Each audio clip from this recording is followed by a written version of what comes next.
নমস্কাৰ বন্ধু বান্ধৱীসকল, মই নদী মিনি ব্লগলৈ আপোনালোক সকলোকে পুনৰবাৰ স্বাগতম জনাইছোঁ।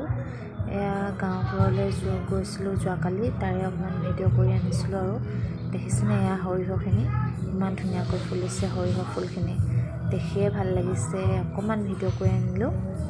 মাহঁতে এয়া খেতি কৰিছে, সৰিয়হ খেতি, আৰু লগতে কিনো খেতি কৰিছে আপোনালোককো দেখুৱাওঁ বুলি ভাবিলোঁ। ঘৰৰ বস্তু দেখি কিমান ভাল লাগে নহয় জানো, ছিঙিও ভাল লাগে, খায়ো ভাল লাগে, দেখিও ভাল লাগে নহয় জানো।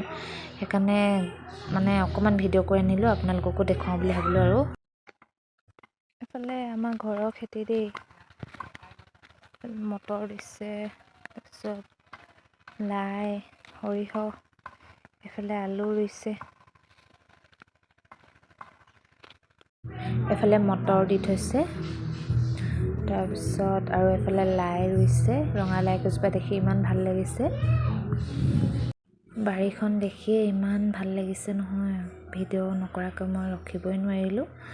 ইমান ধুনীয়াকৈ সৰিয়হও ফুলি আছে, এফালে শাক, এনেকৈ দেখি কিনে ইমান ভাল লাগিছে। ভিডিঅ' অকণমান কৰি আনিলোঁ। আৰু মই ভিডিঅ'সমূহ চাই আপোনালোকে কেনে পায় জনাবচোন কমেণ্ট কৰি কিনি। আজিকালি আগৰ নিচিনা সময় মিলাবলৈ নোৱাৰিছোঁ, ভিডিঅ' দিবলৈ সময় নাপাওঁ। সদায় এটা দিম বুলি ভাবোঁ, নিমিলে